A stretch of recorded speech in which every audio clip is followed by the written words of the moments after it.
L'impression qu'on ne se sent jamais plus invisible que quand tout le monde nous regarde. J'ai l'impression que c'est vraiment dans ce genre de moment que tu réalises qu'il y a peut-être personne qui comprend genre l'immensité de ton âme et sa complexité, la façon dont elle est créée, les différents événements qui ont fait que tu deviennes aujourd'hui qui tu es et on se sent très vite invisible. Et aujourd'hui, si je fais cet épisode ou cette vidéo selon la plateforme où tu me regardes, c'est parce que j'ai envie de t'aider à te sentir vue. Alors moi aussi, très souvent, je me sens invisible. J'ai l'impression que personne ne peut comprendre ni ma douleur, ni mes joies. Et je trouve que c'est un sentiment assez complexe. J'ai eu la chance d'avoir rencontré une et même plusieurs personnes avec qui j'ai eu ce sentiment d'être compris. Un sentiment un peu comme si c'était des âmes qui étaient faites pour l'une pour l'autre pour se retrouver. Mais bon, parfois il faut savoir perdre ce qu'on a aimé. Donc je me suis dit aujourd'hui je vais en parler de plusieurs thèmes et je vais faire une série de vidéos un peu sur ça. Je sais pas comment on va l'appeler. En tout cas, c'est sur toutes ces choses qui font que très souvent on se sent pas compris. Et aujourd'hui, peut-être que je me dis que moi je pourrais te comprendre. Donc si c'est quelque chose qui peut t'intéresser, n'hésite pas à t'abonner. N'hésite pas à partager avec quelqu'un qui ça pourrait intéresser. Alors aujourd'hui, on va faire un épisode sur le fait d'avoir peur de devenir quelqu'un que tu reconnais pas. Moi, je pense qu'on n'en parle pas assez. Par rapport aux réseaux sociaux, par rapport à X et Y, parfois j'ai l'impression que la personne que je suis, ben c'est pas moi, tu vois. J'avais cette impression il y a peut-être plusieurs années et ça m'avait causé de repenser ma propre identité. Je me demandais, est-ce que je suis la personne que je suis? Est-ce que la personne que je suis et le personnage que j'incarne, c'est vraiment moi? Ou est-ce que c'est plutôt le résultat de mon environnement? Est-ce que je suis seulement le résultat de toutes les conséquences qui se sont alignées ensemble pour que je devienne moi? Et c'est une question que je me suis posée encore et encore et encore. Est-ce que ce que j'aime, c'est ce que j'aime? Ou est-ce que c'est parce que je suis dans cet environnement-là que j'aime ces choses? C'était un pari risqué de me poser cette question et j'ai pas vraiment eu de réponse claire. Alors ce que j'ai fait, c'est que j'ai fui le pays. J'ai fui ma famille, j'ai fui tout le monde et je suis allée dans un autre pays. Et j'ai découvert les choses que je continue à faire, les choses que je n'avais plus besoin de faire. Et c'est là que j'ai commencé à découvrir mon identité. Je pense que quand tu t'éloignes de toutes les attentes à ton sujet et que tu te demandes, que tu commences sur une page vierge, que ce soit une nouvelle école, un nouveau pays comme moi, une nouvelle langue, eh bien, il n'y a plus d'attente sur toi parce que tu es complètement une page vierge. Tu peux écrire ta propre histoire. Et la façon dont tu décides de l'écrire, c'est ça qui te décrit, qui te correspond. Et de même, je me suis toujours demandé, ouais, ben, il faut que je découvre qui je suis, il faut que je découvre qui je suis. Je me suis dit que c'était un peu la quête d'une vie, tu vois, de découvrir ton identité. Au début, je pensais que la quête d'une vie, c'était de trouver l'amour. Et ensuite, j'ai fini par comprendre que l'amour, c'était moi. Donc la quête de, de ma vie, c'était de me trouver. Alors, je me suis demandé, mais comment tu te trouves? Comment tu te trouves? Comment tu sais qui tu es? Et là, c'est vraiment une question qui est super complexe parce que, comme j'ai dit, parfois, on a l'impression qu'on est nous, mais on est vraiment seulement un résultat des circonstances qui nous ont entourés. Alors, j'ai fini par comprendre que la personne que j'étais, c'est juste la personne que je vais devenir. Les choses que je trouve bonnes, les choses que je trouve mauvaises, les choses que je fais quand personne ne me regarde, la façon dont je pense, tout ce qui est intuitif, c'est ce qui fait qui je suis. Les pensées que j'ai, et par exemple, qui me dérangent, et bien ça aussi, c'est qui je suis. Le fait que ces pensées me dérangent et pourquoi elles me dérangent. La manière dont je réagis quand je suis énervée, la manière dont je pense quand je suis heureuse, la façon dont j'aime partager le bonheur et la façon dont je parle. Ça, c'est qui je suis. Et parfois, à cause de notre génération, on décrit et on pense à notre propre identité sur des facteurs qui n'ont rien à voir avec nous. Le groupe social, des choses aussi bêtes que l'argent. L'argent, ce n'est pas ce que tu as. Ah non, l'argent, c'est ce que tu as, mais ce n'est pas qui tu es. Tu comprends? Tu peux avoir tout l'argent du monde, toutes les choses du monde, tous les beaux vêtements du monde, le plus beau visage du monde. En fait, ça ne fait pas qui tu es à l'intérieur. Et c'est ça le problème dans notre génération, c'est qu'il y a énormément de personnes qui sont juste vides parce qu'elles se décrivent par rapport à une esthétique ou par rapport à une idée dans laquelle ils veulent rentrer. On parle souvent des boîtes dans lesquelles la société nous met, mais on ne parle pas de celles dans lesquelles on se met nous-mêmes. Clean girl, spiritual girl, tous ces trucs. C'est complètement débile. Pourquoi se mettre automatiquement dans une esthétique et après matcher cette esthétique petit à petit au lieu d'être notre propre personne? Moi, j'aime penser qu'une personne n'est pas qu'une seule chose. Tu es une personne, tu as une identité entière. C'est-à-dire, tu peux être une clean girl, tu peux être une spiritual girl, tu peux être ci et ça. Il n'y a rien qui t'empêche d'être plusieurs choses à la fois. Comme on dit, plusieurs choses peuvent être vraies au même moment. Eh bien, ça, c'est un peu mon rapport à ces boîtes dans lesquelles parfois on s'auto-classe, peut-être pour avoir ce côté d'appartenance à un groupe, ou je sais pas. Je sais pas forcément pourquoi on fait ça. Peut-être que c'est rassurant. C'est rassurant de se dire qu'on appartient à quelque chose, qu'il y a quelque chose de plus grand que nous, qu'il y a d'autres gens comme nous. Je sais pas. En tout cas, j'ai l'impression qu'à cause de toutes ces choses des réseaux sociaux et même la perception de soi par rapport à l'argent et aux choses futiles comme la beauté, etc., bah, on commence à perdre un peu le focus sur ce qui compte par rapport à notre identité. Est-ce que ce qui compte, c'est ce qu'on est ou ce qu'on a? Et j'ai fini par comprendre que pour savoir qui on est, c'est la façon dont on traite les autres. Et j'aimais pas beaucoup cette idéologie parce que parfois je peux être une vraie teigne. Je peux vraiment être la pire des teignes. Il y a énormément de gens qui ont des story time à propos de la façon dont je les ai maltraités et je m'en excuse pour la plupart.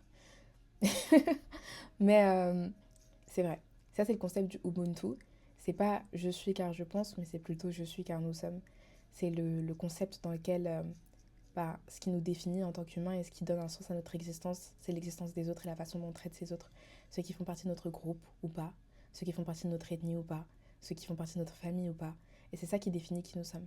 Parce que parfois, on aime penser qu'on est une personne individuelle, mais on appartient à un monde qui est plus grand que nous et à 8 milliards d'autres êtres humains. Et la façon dont on se comporte envers eux, la façon dont on les voit, la façon dont on les classe, la façon dont on les traite, c'est ça qui définit qui nous sommes en tant que personne. Et parfois, j'aime penser que ce qui peut me faire tomber amoureuse de quelqu'un quand j'y pense, c'est la façon dont il traite les autres. Et la façon dont il traite moi, évidemment, mais la façon dont il traite les autres. Et je pense que c'est quelque chose que j'admire énormément chez certaines personnes. La force, le courage, la gentillesse, la bonté de traiter les gens d'une certaine manière par rapport à un certain comportement qu'ils ont eu. Je sais pas. Moi, je sais pas vous, mais moi, ça m'impressionne. J'ai encore des choses à apprendre de ce côté-là parce que je suis pas parfaite hein, et je m'énerve très vite. Et quand je déteste une personne, je déteste une personne. Donc il faut encore que je travaille sur cela. Mais ce que je veux dire, c'est que je sais pas. En soi, je dis beaucoup que je sais pas dans mes vidéos. Et à chaque fois, je suis en train de penser à couper le moment où je dis je sais pas. Mais en fait, peut-être que c'est ça la conclusion de l'épisode, c'est que je sais pas vraiment. Je peux seulement vous soumettre des idées, mais j'ai pas vraiment de réponse claire. Si vous cherchez des réponses, je pourrais pas vous en apporter parce que je les cherche encore.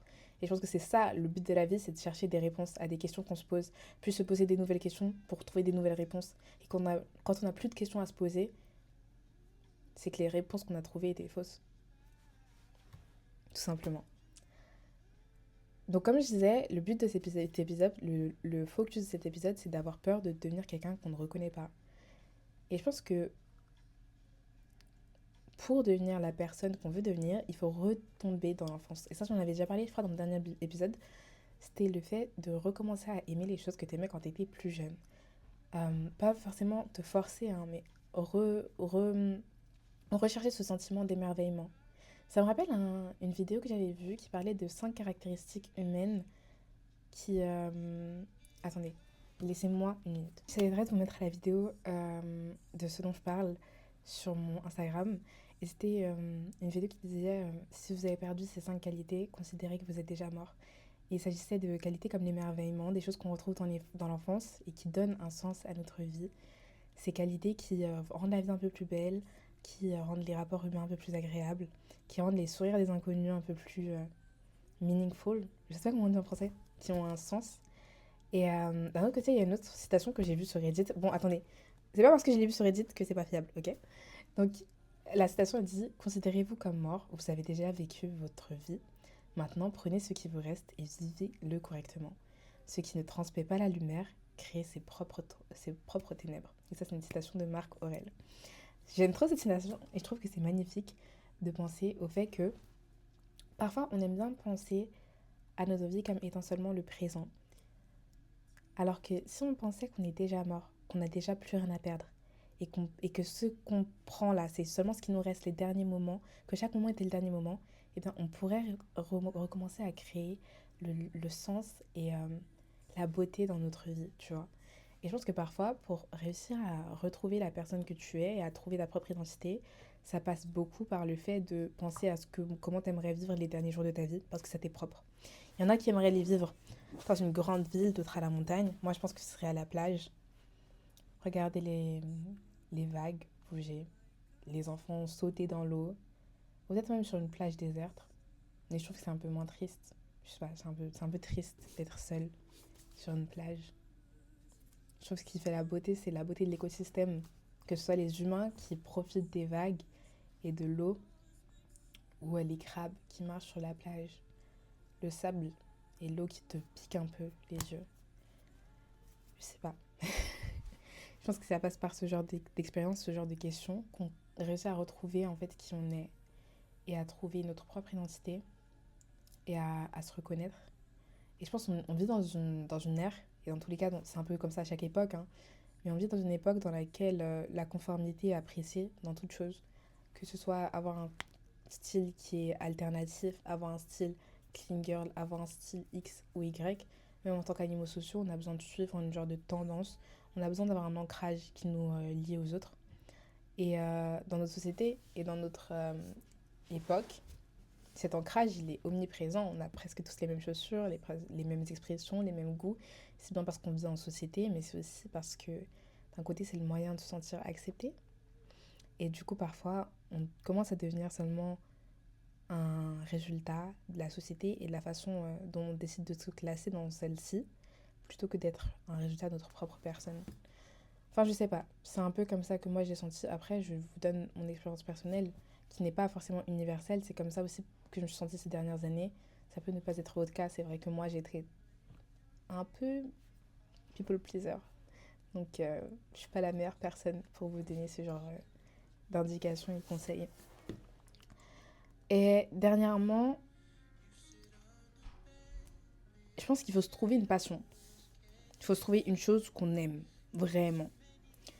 Pour moi, j'ai finalement trouvé, et je l'ai trouvé depuis un bon moment, mais je n'avais pas réalisé. En fait, ma passion, c'est la musique. Et une fois que tu trouves ta passion, et que tu la consommes, et que tu la partages, c'est là que tout commence à faire sens. J'avais vu une vidéo, encore une fois, hein, je ne sais pas qui c'était il y a plusieurs années, qui disait, si ta couleur préférée, c'est le rouge, où est le rouge autour de toi? Et là, je me suis dit, waouh, si les choses que tu aimes ne sont pas autour de toi, ne t'étonne pas que ta vie n'ait pas ce goût appréciable. Tout simplement, il faut s'entourer des choses qu'on aime et des personnes qu'on aime, des caractéristiques qu'on aime. Ah, t'aimes les personnes qui sont sages? Pourquoi dans tes amis, il n'y a personne qui est sage alors? Pourquoi, si t'aimes tant le piano, pourquoi tu t'en joues jamais?